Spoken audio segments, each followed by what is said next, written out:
Vamos ler Mateus 1, do 18 ao 25. O nascimento de Jesus Cristo foi assim.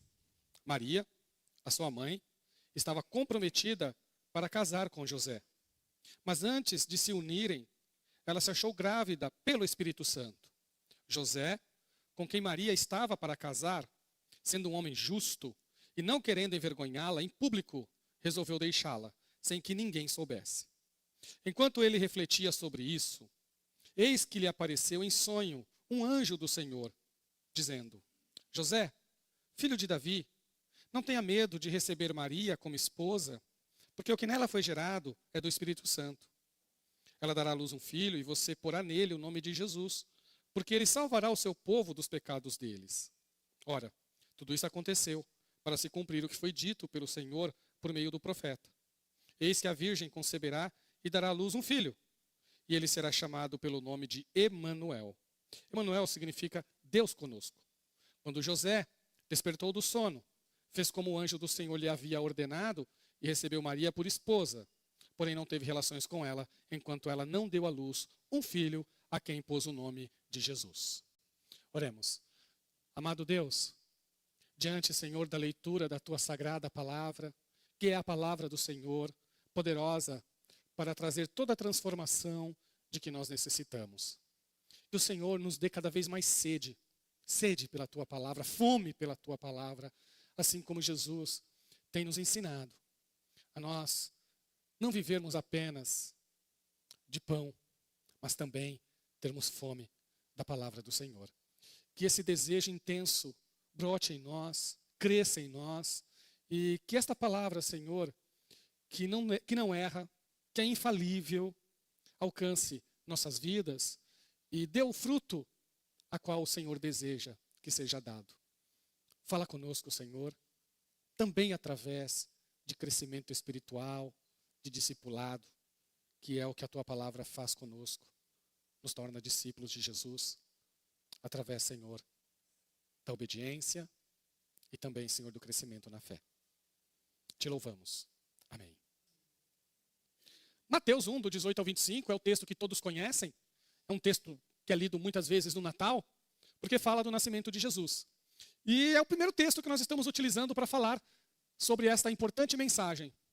Eu estava pensando sobre um período da minha vida, não quer dizer que isso mudou, mas houve uma época em que eu ficava fascinado com as leituras de estudiosos mais modernos, pós-modernos, e ao fazer essas leituras, uma coisa que ficou muito claro é que quando eles abordavam Jesus, eles sempre abordavam Jesus de baixo para cima.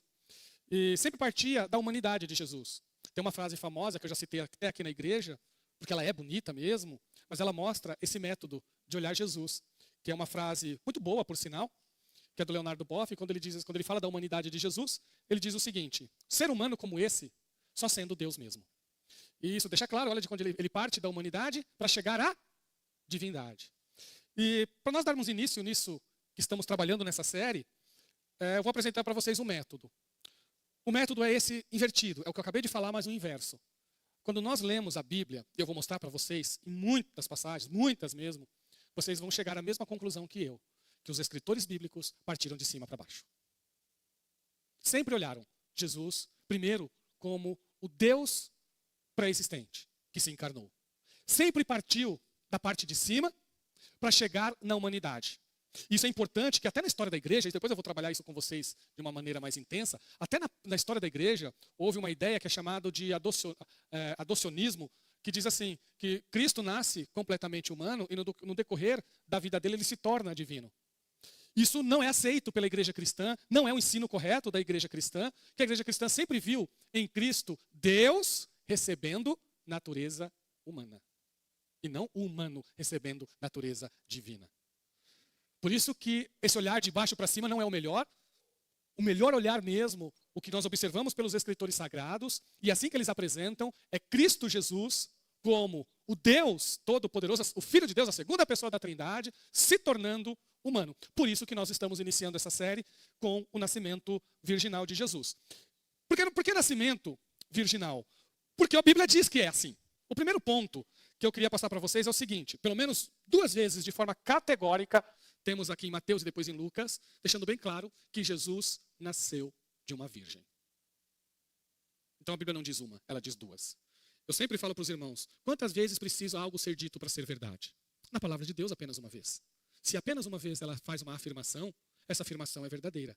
Nós temos muitos aspectos da nossa fé que são baseados em uma afirmação. Depois, outras partes da Bíblia vai ajudando, mas uma afirmação categórica que nós vemos nas Escrituras e nós recebemos isso como verdade da parte de Deus. Pelo menos, temos também Lucas 1, que fala do nascimento de Jesus, são os dois textos que falam do nascimento de Jesus. Nós encontramos os dois textos, mesmo não contando histórias iguais, mesmo trazendo ênfase diferente sobre o nascimento de Jesus, os dois afirmam de forma categórica que Jesus nasceu de uma virgem. Observem como que a Bíblia parte de cima para baixo. Observe aqui em Mateus, vocês vão ver um pequeno detalhe que passa despercebido na hora que lê. Mas eu vou ler para vocês só o versículo 2, depois eu vou pular para o 16 da genealogia de Jesus. E olha como os textos lidou até o 16 e chegou no 16. Observe, olha, Abraão gerou Isaac, Isaac gerou Jacó, Jacó gerou Judá e os seus irmãos. Observem. Quem gerou Isaac? Foi Jacó, foi Abraão. Quem gerou Jacó? Aliás, Isaac gerou Jacó. Abraão gerou Isaac. Ou seja, o verbo está sempre de forma ativa mesmo. Alguém gerou alguém. Um pai gerou um filho, um pai gerou um filho, um pai gerou um filho. Não é isso? Quando chega em Jesus, olha o que o Espírito Santo, usando Mateus, claro, fala. Olha o 16. E Jacó gerou José, marido de Maria, da qual nasceu Jesus. Então, não diz que José gerou Jesus. Diz que Jesus foi gerado em Maria. Nem diz que Maria gerou Jesus. Diz que Jesus foi gerado em Maria. Nem José e nem Maria são a causa primária do nascimento de Jesus. Maria foi o instrumento que Deus usou para o nascimento do Filho de Deus. Então, Jesus é gerado de Deus eternamente, infinitamente, absolutamente. Ele é o único, o unigênito Filho perfeito de Deus. As Escrituras sempre tomou esse cuidado para afirmar que Jesus não é igual a todos os seres humanos, apesar de ser completamente humano. Mas já no seu nascimento, houve aspectos únicos que vieram exclusivamente do céu, ou seja, de cima para baixo, de cima para baixo, de cima para baixo. É assim que a Bíblia apresenta. E é assim que nós temos que ver Jesus. Sempre nesse olhar. Jesus, ele é completamente humano. Mas foi Deus que se tornou humano, e não humano que se tornou Deus. Esse primeiro ponto acho que ficou muito claro, os irmãos entenderam bem. E a gente pergunta assim, o nascimento de Jesus também foi um cumprimento de uma profecia do Antigo Testamento. Essa profecia, até perto da época de Jesus, ela tinha algumas dificuldades de ser compreendida. Mas Mateus, claramente, quando cita a profecia de Isaías 7,14, ela traz essa profecia para Jesus. E aí entramos no primeiro ponto que eu quero trazer para vocês aqui. Porque o nascimento virginal tem um ensino para toda a igreja de Jesus. Esse é o primeiro ponto do que nós vamos trazer hoje aqui. Quem é Jesus de verdade? E nós vamos começar por esse nascimento. E por que ele é virginal? Vamos ler agora Isaías 7,14. Que é uma profecia de Isaías para o rei Acás, que diz assim: portanto, o Senhor mesmo lhes dará um sinal. Eis que a virgem conceberá e dará à luz um filho e lhe chamará Emanuel. O rei Acás estava num período de guerra. E Isaías falou que, para ele ficar em paz, que ele iria vencer essa guerra. Essa guerra não iria destruir a nação de Judá, não. E aí o Acás falou assim, não precisa de sinal nenhum. Mas o Isaías diz assim, não, mas vai ter um sinal. Tem um sinal. O sinal é que a virgem conceberá e dará à luz um filho. E ele lhe chamará Emanuel. De cima para baixo. Deus, de cima, conosco, para baixo. É sempre assim que a Bíblia faz. Ao falar de Jesus, ela sempre parte do céu para depois chegar na terra. Jesus é Deus conosco.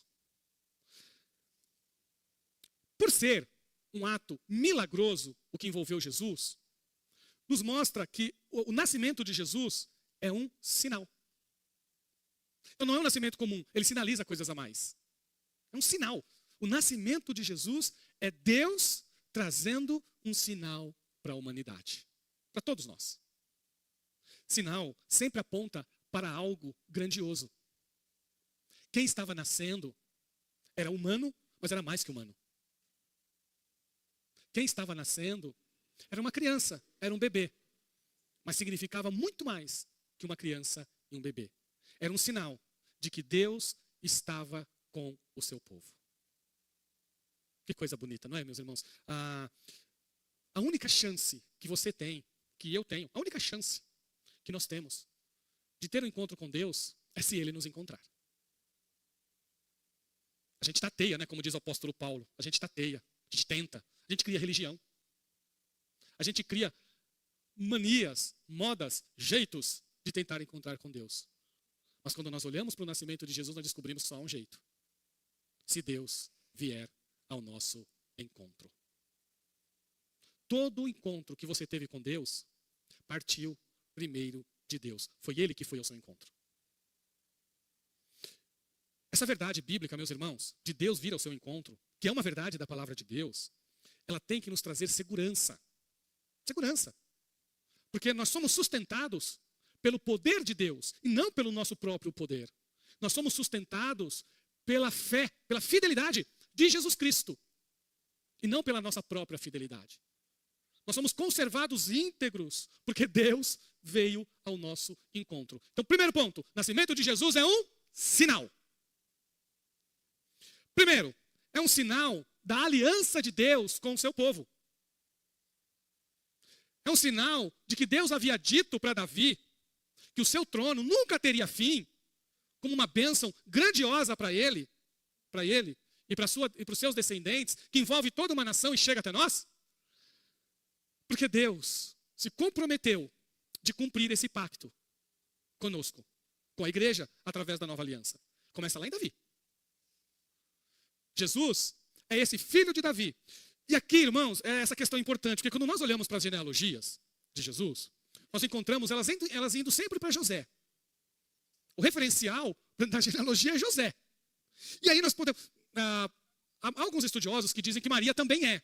Nós só não temos tanta clareza em Maria quanto nós temos em José. Em José é muito mais claro, está aqui no texto. É só pegar a genealogia, vocês viram, ó, chegou lá de Abraão, chegou em Davi e depois chega em José e chega em Jesus. Faz a mesma coisa o Lucas 1, só que o Lucas 1 parte de Adão até chegar em Jesus. Então, mas se José não gerou Jesus, então como Jesus pode ser o cumprimento dessa profecia de Isaías, desse descendente da linhagem de Davi, que seria o Messias, que seria o Salvador?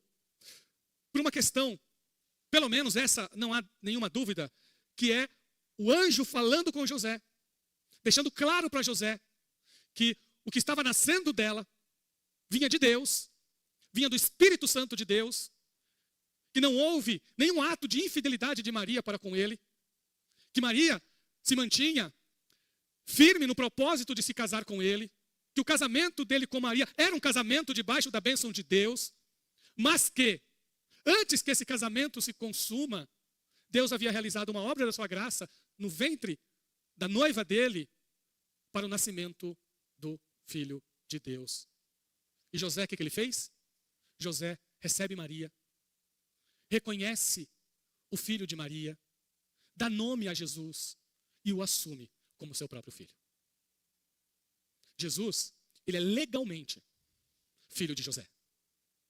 Porque José faz esse reconhecimento. É verdade, irmãos, que pode ser que houve alguma dificuldade para Maria, para Jesus naquele período. Porque os irmãos sabem que língua maldosa existe em todas as épocas. Então, é verdade, Jesus nasceu, aí, provavelmente cedo, comparado ao casamento.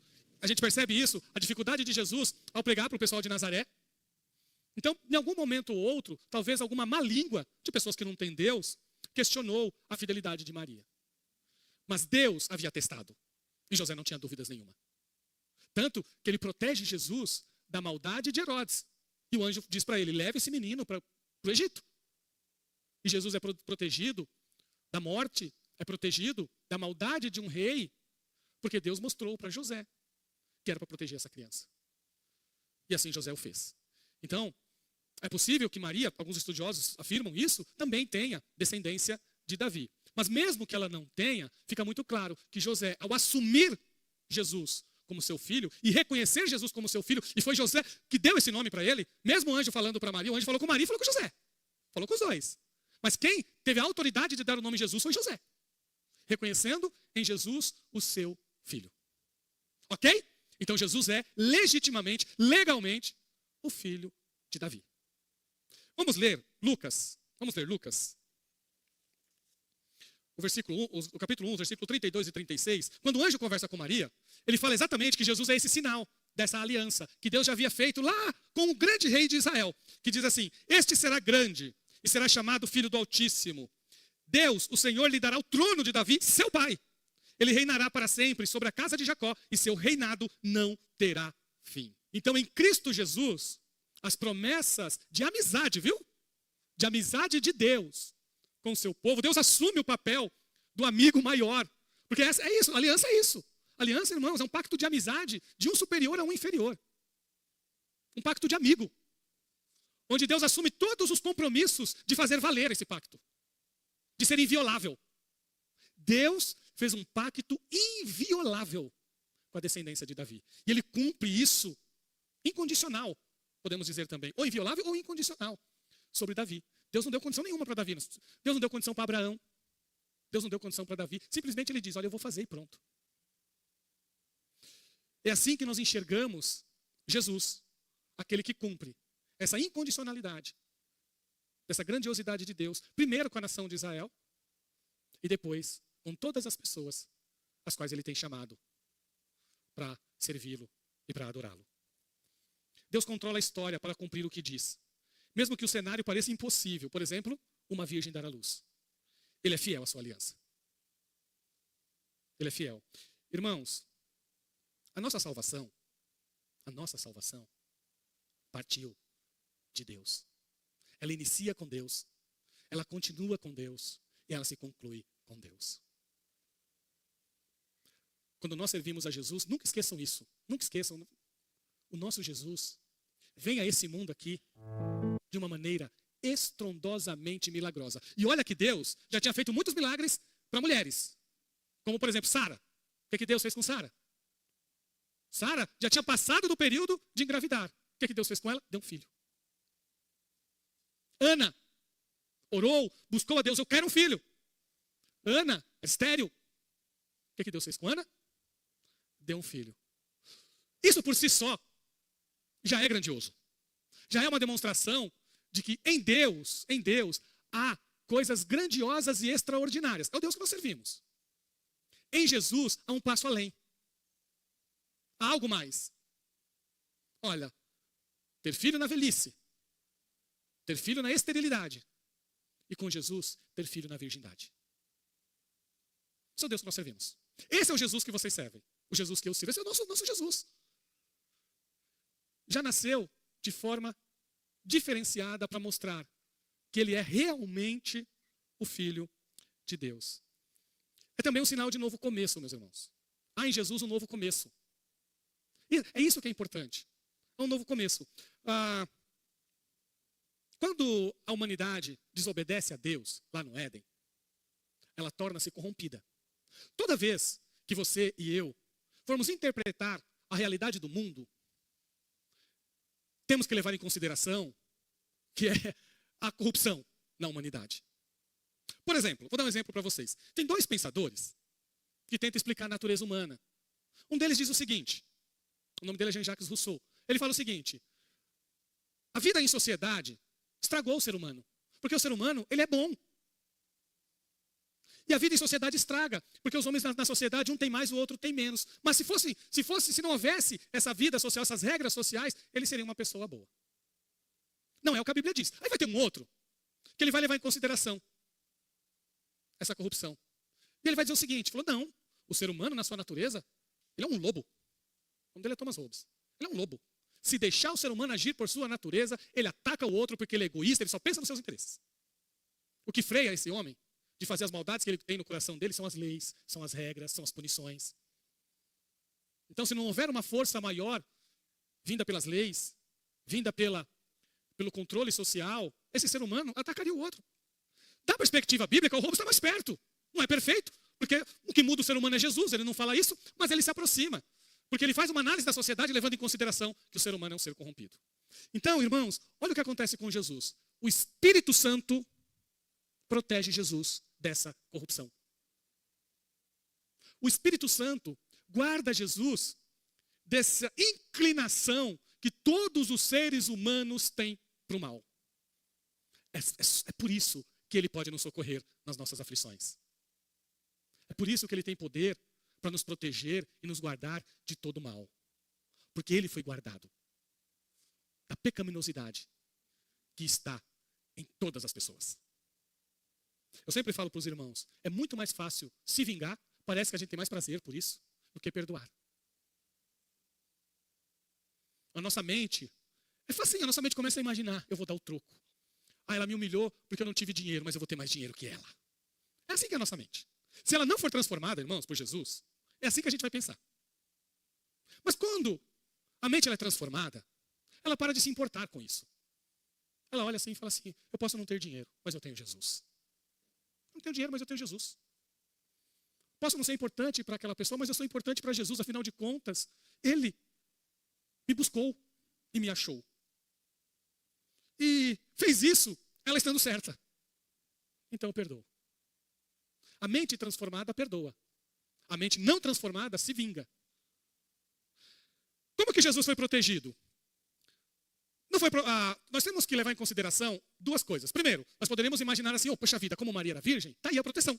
Afinal de contas, Maria era virgem. Só que, irmãos, aí nós vamos entrar numa doutrina que faz parte, por exemplo, de uma outra igreja e não a nossa. Nós não acreditamos que Maria era sem pecado. Assim como toda a humanidade, Maria também, como todos os seres humanos, foi uma pecadora que buscou a graça de Jesus. Foi escolhida por Jesus, foi agraciada por Jesus, e é um exemplo para todos nós. Se tem uma coisa que você e eu temos que ter com Maria, é gratidão. Gratidão, sim. Deus a escolheu para gerar o Salvador. Mas não adoração. Porque tudo que Maria teve, foi Deus que deu. Todo o seu exemplo de vida foi a graça de Deus atuando nela. Foi o amor de Deus cuidando dela. Então nós, evangélicos, temos gratidão por Maria, vemos a vida dela como um exemplo a ser seguido, não há dúvida quanto a isso. Nós não a veneramos como uma intercessora entre Deus e a humanidade, por exemplo. Não faz parte, né, das doutrinas das igrejas evangélicas. Mas isso não quer dizer que não há um respeito, que não há uma admiração, que não há uma gratidão pelo que Deus fez na vida dela. Então, só o fato dela ter sido virgem não era suficiente para proteger Jesus da pecaminosidade humana. Então tinha que ter alguma coisa a mais, que é exatamente a ação do Espírito Santo sobre a vida de Maria. O Espírito Santo, ao atuar sobre a vida de Maria, nós vamos ler aqui, diz assim, o anjo respondeu, numa conversa de Maria com o anjo, em Lucas 1,35. O Espírito Santo virá sobre você, e o poder do Altíssimo a envolverá com a sua sombra. Por isso também o ente santo que há de nascer será chamado Filho de Deus. Então nós encontramos em Jesus, na vida de Jesus, o exemplo para uma vida de santidade. Adão pecou, o primeiro Adão pecou. Nós lemos lá em Gênesis 5:1 que Adão teve um filho à sua imagem.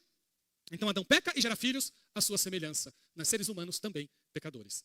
E em Jesus nós encontramos Deus criando uma nova humanidade. Uma humanidade renovada e transformada pelo poder de Deus. Você faz parte dessa nova humanidade. Você faz parte dela.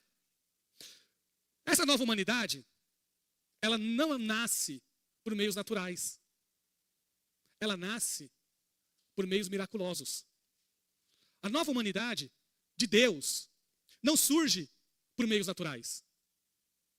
É aqui que nós entendemos também esse sinal de Jesus, do seu nascimento miraculoso. O nascimento miraculoso de Jesus é um sinal de que nele nós também temos nascimentos miraculosos. Quando João estava falando de Jesus, lá no capítulo 1, ele falou que as pessoas que receberam Jesus como Senhor foram chamados filhos de Deus. Filhos de Deus. Receberam esse nome de filhos de Deus. E em João 1,13, o João fala, que tipo de nascimento que é esse? O que é nascer filho de Deus? Olha o que ele diz. Os quais não nasceram do sangue, nem da vontade da carne, nem da vontade do homem, mas de Deus. Todos nós recebemos um nascimento natural, através dos meios naturais do nascimento. Todos eles pela providência de Deus. Porque se Deus não prover, nenhum nascimento acontece. Todos eles pela providência de Deus. Mas o segundo, ele é mais que providencial, ele é miraculoso. Esse segundo nascimento não é o nascimento natural, não é o nascimento da carne e nem o nascimento do sangue. Ele é o nascimento do alto. Ele é o nascimento de Deus. É assim que nós somos enxergados quando recebemos Jesus na nossa vida. E esse também é um sinal do nascimento de Jesus. Vocês perceberam, irmãos, que a nossa fé não está alicerçada somente nas coisas naturais. A nossa fé está alicerçada em atos soberanos, miraculosos de Deus. O Jesus que você serve já veio a este mundo de forma milagrosa, já nasceu neste mundo de maneira extraordinária, sendo protegido da pecaminosidade humana, sendo guardado por Deus de tudo aquilo que a humanidade traz de problemático. Nós temos Cristo Jesus vindo a este mundo no tempo que Deus quis, do jeito que Deus quis, da maneira que Deus quis. Gálatas 4 diz assim, Gálatas 4, 4 e 5. Mas quando chegou a plenitude do tempo, Deus enviou o seu filho, nascido de mulher, nascido sob a lei, para resgatar os que estavam sob a lei, a fim de que recebêssemos a adoção de filhos. Então, o nascimento virginal de Jesus mostra para nós, primeiro, que é um sinal de Deus. Segundo, que a nossa salvação vem do alto. A nossa salvação partiu de Deus. Terceiro, que em Cristo Jesus há uma nova aliança que Deus estabelece com todo aquele que crê. É um sinal de um novo começo, de uma nova vida, de um novo nascimento, para todo aquele que crê.